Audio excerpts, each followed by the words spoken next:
Hi, everybody, and welcome back to Process to Profitability. Today, I'm talking with Laura Kelly of TulaBooks, and we are chatting all about outsourcing in your business. So, Laura is specifically a bookkeeper, but we are talking beyond bookkeeping to how do you know it's the right time to outsource and how she has done this in her own business in a way that has increased her profitability by being very strategic with when she's hiring, who she's hiring, and how she is going about that.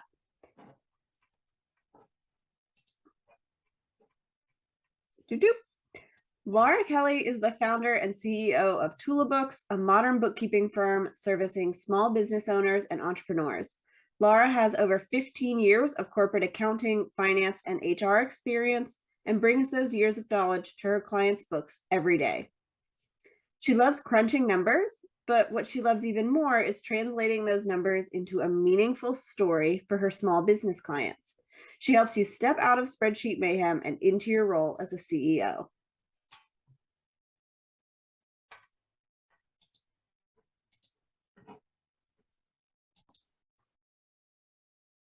Hi, Laura. Thanks for joining me today.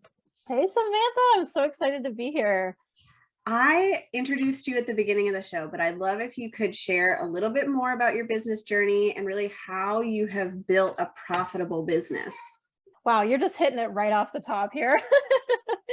Yeah, so my journey to profitability, which is really the theme of your podcast, it's taken some turns. So I guess my background is I worked for about 15 years in corporate positions. So I was, starting out as an office manager all the way up to a VP of finance at my last job. And I worked for small startup software companies. So I wore a lot of hats. I learned so much about bookkeeping, accounting, a little bit of tax, not a ton of tax.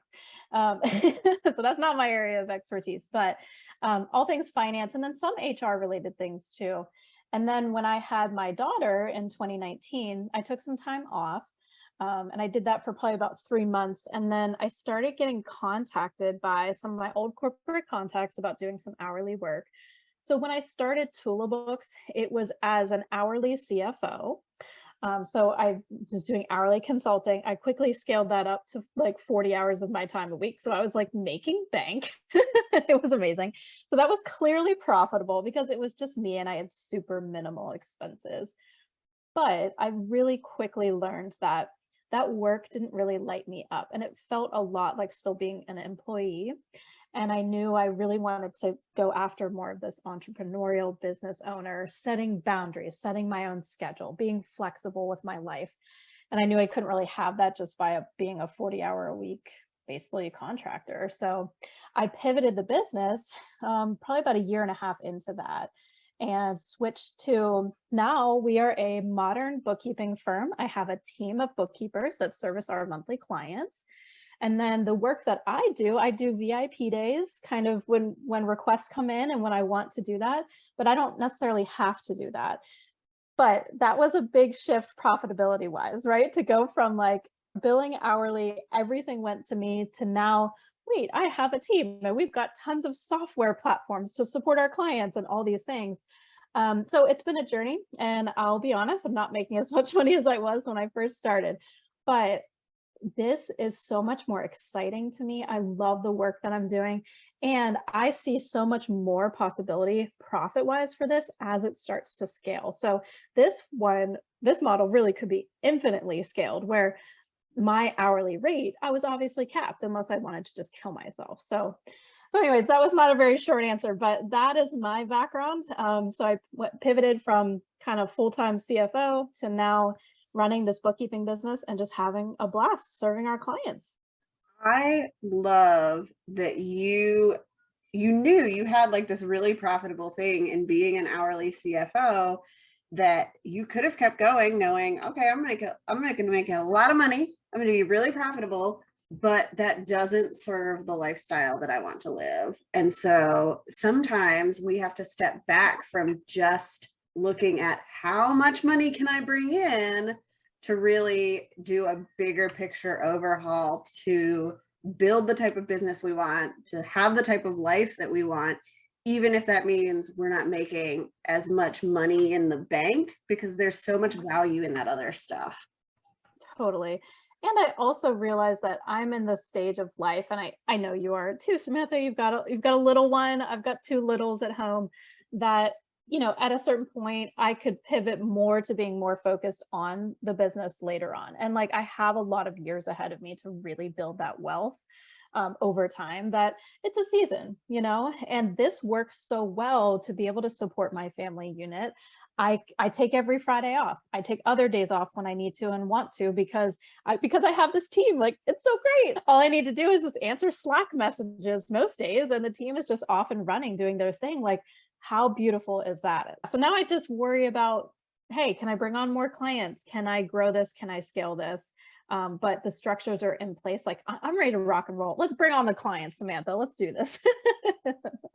So when you started or made that switch over to bookkeeping, did you know you wanted to have a team of people helping you serve your clients in that way? Yeah, great question. Because obviously this didn't all happen overnight, right? I didn't go from like 40 hours a week billing CFO to then, full like team and all that. But as I started making the shift, like basically I started getting requests from small businesses for bookkeeping. And I thought, well, they can't afford my CFO rate. So it just so happened that a gal that I used to work with, she worked with me at my last full-time gig. Um, she was kind of available. So it was kind of perfect. And I was like, you know what if I hired her to be part of my team? Then the hourly billing really made sense, because then I could just bring on team. I could, charge my clients what was appropriate and not have to charge them sky high rates for me. So then I started to see the potential of that. And basically I grew it from that point, from the beginning. Like, I really haven't had my hands on a monthly client project from the beginning, because I put the structures in place. I trained the team. Of course, like, I'm very knowledgeable about what's in my clients' books and all of that, and I have oversight, but I've never managed those clients start to finish. I really did build it with scaling in mind. And like I said, that was a very intentional decision, and I was able to afford to take that pay cut. I do know a lot of people in this business who they start out and that they have all the clients, and then they're completely overworked, and then they have to think about bringing on a team, and it's hard to make that jump. So I really just committed all in from the beginning to bring on a team. I don't regret doing that, because now we are set up. We have all the structures and the systems to be able to support that. So we're talking about outsourcing today, and that's kind of one way that you're outsourcing, is that you are not in the service delivery all the time. But what else have you outsourced in your business? Yeah, so I'm the outsource queen. I should plaster that on my website.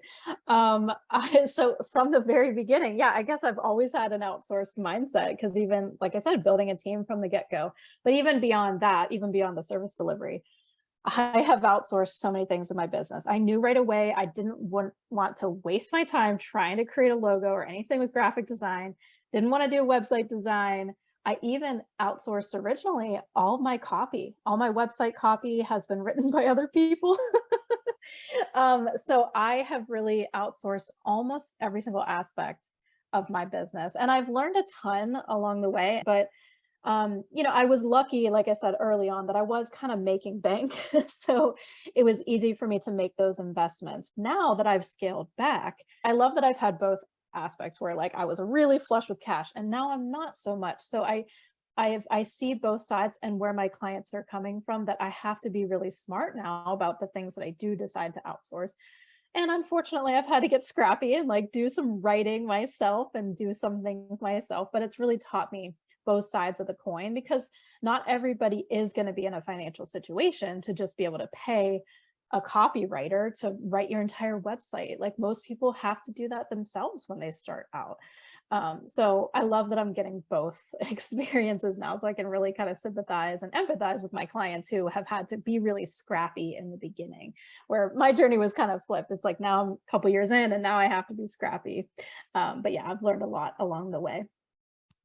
Yeah, it's so interesting because you did have the cash to invest up front, but what I think is important we recognize that, but you also knew what you wanted to do in your business. I think the mistake people can make when they try to outsource right away, and I get requests like this from people for websites. They say, I need a website for this business idea that I have. And I tell them, this is not the right time. You need to like get into the business. You need to make sure that it's going to work, that you're even going to want to do it. And you had at least been doing your own business. You've been doing this work. So you knew it was kind of a proven product, even though it wasn't, years into your business that you were hiring people to help you. Yeah, I agree with you. And sometimes I've had to, even with people that approach me for services, sometimes I have to tell them, look, you're not ready for monthly bookkeeping. You might need to get scrappy. You might need to DIY your books for a period, which we do have service offerings to kind of help them through that process too. But yeah, you have to really look at, like you said, where you are in the history of your business. How much are you bringing in? How much are you profiting? Can you afford it? I knew early on that I really wanted to have that presence nailed down and to be able to share that. But I know plenty of people that fly by the seat of their pants, even without a logo. There's so many more important things that they can be doing up front, like networking and just getting in front of their audience and all of that. That the fancy branding and all that stuff can definitely come later. So how did you decide, especially as you were like outsourcing some of the other tasks in your business, the logo, the copywriting, what you needed help with, and kind of when was the right time to look for those people? Yeah. Well, the thing was like, let's take copywriting, for example. I feel like I am a decent writer. Like I can do it. And I was a Spanish major in college, so I actually ended up writing a lot in Spanish. So even though it wasn't my favorite thing, I was decent at it, right? So I for sure could have written my website or written, a couple like starter blog posts and stuff like that. But the other thing I know about myself is although I can do it and I'm decent at it, I know it takes me way longer than somebody who does that all day, every day. So I was trying to weigh my time, and especially early on in my business. Now I kind of out of the gate just said, oh yeah, I scaled to 40 hours a week of CFO work. Well, that actually took some time, right? That wasn't like an overnight thing. Because I was also dealing with, oh, I'm home with my daughter, like how I need childcare, like I need sitters, like, so that kind of scaled up over time. So my time was super finite and I really had to get smart about, and especially back then, because I was trading my time for dollars, like I needed time to actually bill the clients. So my time for other activities was so minimal that I was like, well, this is worth me trading my dollars to get my time back so that I could bill my clients. So that was really, back then, it was an easy decision because I knew that I could get my copywriter, unleash them on doing this project. And then at the end of it, I'd have my website done and I didn't have to, kill myself working late nights and stuff like that. Because again, raising a little one, you have very little time. You know this. Yes, I do know this. And I'm working with a copywriter to launch my new sales page service for exactly that reason. It was more valuable for me to pay her and get my time back than to sit around and try to write this. That's going to take me way longer and it's not going to be as good.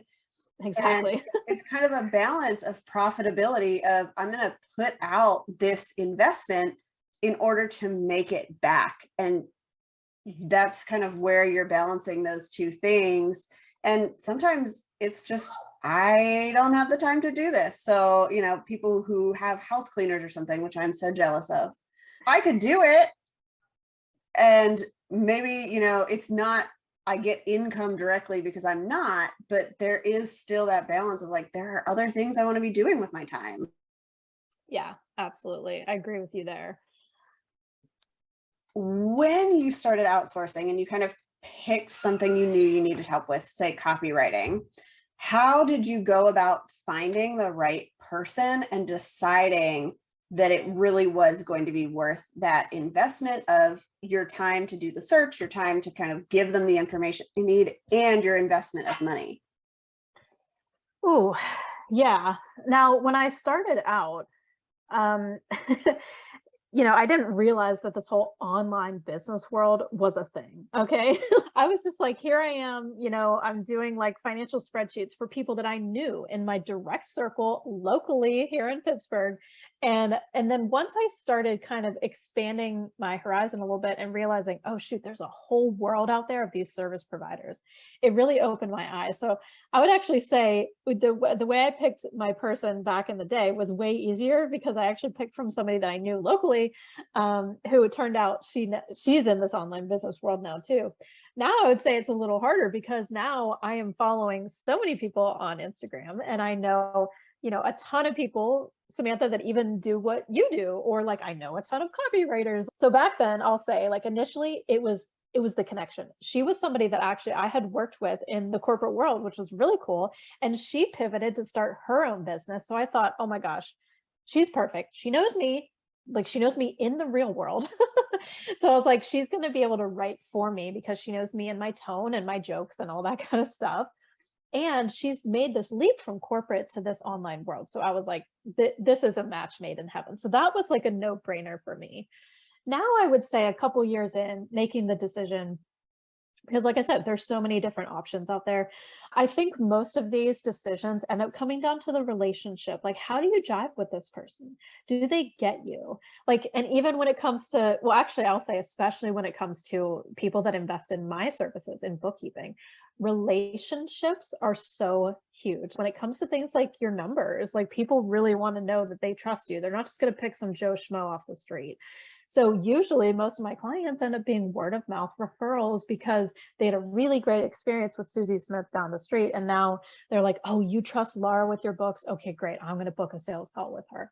And I feel like that's kind of the same with the things that I've invested in too. It's, maybe I did get a referral from a friend of mine who used them. Or, maybe they're in a cool group, like there were just little pockets of community where you just feel like comfortable with them and like, oh, they're a known entity. I do think it really comes down to the relationships. Do they really jive with you? And of course, like you want to make sure there's a good product out there. And there's so many ways to be able to really prove that nowadays. Like with you, Samantha, I can go look at your portfolio online, so I'm going to know really, well, I already know really quickly that like, you do a fantastic job because I see that proof out there. Maybe some other service providers might be a little harder to really get that proof, maybe especially in my industry, because how are they going to know if I'm going to screw up their numbers or not, but that's where the relationship piece I think comes in. That is so important. And even for people who haven't been necessarily referred to you, for people who are bringing in leads on social media, it's still more about seeing your story, seeing your videos, getting to know your personality than just here's an image and a caption, an image and a caption. It's all about that relationship because all of this stuff that we're doing, websites and bookkeeping and copywriting, there's such an element of trust to that. And when you're hiring an employee for your like brick and mortar business, you sit down and you interview them. And in some ways, we're doing the same thing. We're just doing it online through coffee chats and Instagram stalking and, asking people if they know somebody who does this. I know, it's such a funny world, isn't it? Like, we have these networks of people that, we have like, when have we met these people? It's crazy that most of our like biz besties now, they're out in the ethers. We've only met them on Zoom. And so that's where, like you said, it's really important to get a good feel for them. So hopefully they are sharing, some video online. Like that's where I feel like I really connect with somebody. So when I actually have the energy, I do go on stories because I don't mind talking to the camera. I like people hearing from me.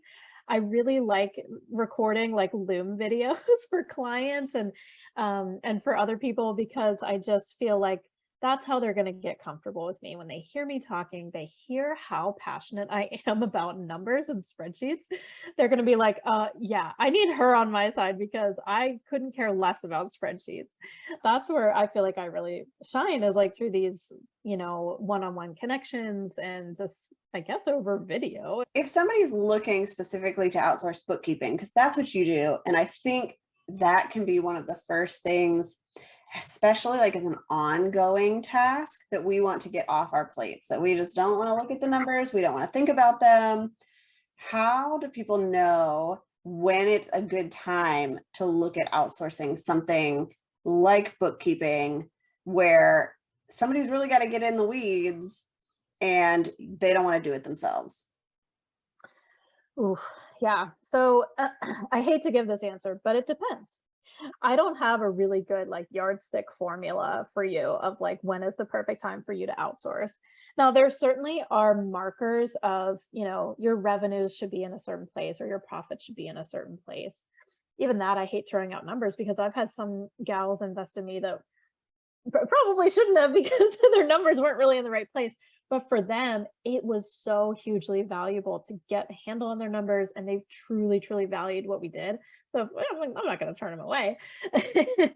You need your profits to be in a place where they're predictable, right? You need to know that, maybe you have a set of like retainer clients, or you have a really steady lead flow for like your VIP day, and consistently you're going to sell 2 to 3 VIP days a month. You just need to be in a place where you know that the recurring money is there, because you're going to have to, on a monthly basis, pay us, right? But beyond that, I think it's like, how much can you stomach handling your own numbers? Some people, like you said, it's the very first thing they want to get off their plate. Hate it. It makes them stressed. So it's like the first thing that they want to outsource. Other folks, they actually take a lot of pride in knowing that they can do it themselves. They want to understand their QuickBooks. And, I love folks like that, because that's where my education comes in. And that's where our VIP day offering is a great fit, because basically we're helping folks get up and running so they can DIY their books with confidence. It depends on kind of where you are in the scale. If you're like allergic to numbers, then I think it's something you want to outsource sooner rather than later. Once your profits and numbers are kind of in that right spot and you feel like you could afford it, then, get it off your plate sooner rather than later, because the longer you let that go, and especially if you're in that category of people that it really scares the crap out of you, the longer you kind of like ignore something or put it off, the bigger problem it becomes. Where if you deal with it when it's still kind of small and manageable, and you get someone on your side looking at it with you, it is so not scary. And you can have that person walk you through it and make you feel comfortable. But yeah, get it off your plate, because there's also so much additional value that a bookkeeper can give you beyond just knowing that your taxes are being taken care of. They can provide so much value in translating your numbers. That's what I say. That's really where our value is. We're numbers translator. Like, yes, we plug things into QuickBooks, we balance your checkbook, all that stuff. But really the value is pulling out the story that is hiding in your spreadsheets and you don't even know it's there. We can help translate it for you so that you can make better decisions in your business going forward. That's really our sweet spot. Yeah, and that was actually leads into my next question, is like, what types of insights should somebody be able to give us? Like, when we're looking at somebody to do bookkeeping, most of us think, okay, they're just going to go in, they're going to make sure all the transactions are in there, that they're categorized correctly. But you're saying it's really more than that. Your bookkeeper should be doing more than just listing out things in a spreadsheet. They should be able to help you get some data to make decisions. So what are kind of those big things you help your clients look at? Yeah, great question, because you can absolutely hire an intern for $10 an hour to do that categorization work that you mentioned, to balance your checkbook and do your reconciliations. But where an experienced bookkeeper or an experienced finance professional can really help you see is, let's say, for example, you're in a certain industry. Let's say you're a photographer. There are certain industry standards of how profitable a photographer should be. What are your costs of goods sold? Like, what are the things you're spending money on to deliver your services? Like, there are certain kind of ratios and industry standards that what if you're way overinflated in that? Well, that's where I'd probably turn back to you, photographer XYZ, and say, maybe we could scale back our expenses a little bit, or maybe you don't need to be investing just yet in so and so contractor or whatever it is. So we can help you to see those types of things. We can look at industry trends. We can just look at generally, how are you doing over time? Are your expenses growing and your income is shrinking? Well, obviously that's not a good formula. It's not very sustainable. So there are things like that too, just trends, like how are you trending? And then also like looking at, especially for folks that have multiple streams of income, which we know a lot of people that are like that. Some, even for us, we have our retainers, so we have our monthly recurring folks, and ideally, that should be growing. And then we also have our one-off intensive. So these are like one-time things. And we've got certain costs associated with each of those. So we can look at to see how profitable each of those income streams is, to say, you know what, this intensive VIP day model, that's super profitable. Let's double down on that. Maybe we can afford to, invest in some marketing to bring in more of those leads to generate even more profit. So those are just a couple examples right there. But I think it really all leads down to, how can we maximize your profit and just help you grow? We also talk about, what are your personal goals? How much money do you want to be bringing home into your family unit? So we can help you kind of create a goal and a plan of how to get there as well. So not only are we helping you translate your actual results, but we can also help you project into the future and, again, help you make those better business decisions to grow and to really meet the goals of your family and for your life. I know we were talking about like cost of goods sold and all of these things. And I mean, I've been doing this for years, and those aren't terms that I could like tell you what that is off the top of my head. But because you are in this and you work with small businesses, you really can tell them, this is what your number is, but also this is what is standard for people who do what you do. So let's look at why it might be different. And maybe we want it to be different, maybe we don't, but you can make decisions knowing not just your numbers, but kind of what other people are doing too. Totally. I mean, and I'm actually, I'm also in a group coaching program specific for bookkeepers. So we talk all the time about what our certain profit margins should be if we have a team of bookkeepers. So I'm in the same boat as you guys. Like, I'm also learning this stuff too. So, we talk about what are those benchmarks. Let's say my cost of my team is maybe higher than the typical industry standard. Well, like you said, let's dig into that more. Do I have too many team members? Are they underworked, overworked, whatever it is? And that's where we could start to, dial some things in to make sure that it makes sense and that we can bring home the money that we want. Because let's face it, I feel like I see so many people that they start their own business and they just pour their time and energy and money into it. And they're not even like, so many times I hear from people, I'm not even paying myself. And I'm like, my heart just aches for them, because I feel like, yes, I know they're getting a lot of value and they love what they do, but gosh, you really should be getting paid for that. So I feel like we really just help you get it to a point where you can still be passionate about what you do. You can still love it, but maybe there's just a couple small tweaks that we can make to help you bring yourself home a paycheck so that you can really turn that into hard cash. Yeah, and that's really like a benefit of going with somebody who's a small firm or a solo service provider for you with bookkeeping, because you know all those trends and you are ready and willing to like dig into that with your clients, as opposed to one of those places where it's just like you're just another number in the wheel. Like when it comes to tax time and you send it to H&R Block and you're just another number for somebody that they've trained and they're just running it through. And for anybody who's outsourcing, I think it's when you're going with somebody who's a small business, not only are you impacting their life because like they get to put food on their table, but you're really getting personalized service from somebody who really cares and really gets it and is going to go the extra mile, because it's so much more to them than just another cha-ching on the cash register. What could not agree with you more. I mean, we talk about this in the group coaching program I'm in for bookkeepers, because all of us in the group, we are that kind of white glove service, and we go above and beyond for all of our clients, and we kind of all serve clients in different niches. But we talk a lot about some of those really low cost options that are out there. If you're using QuickBooks, QuickBooks does have bookkeepers. Okay, you can pay them. It's cheap, but you get what you pay for. They have super crazy turnover.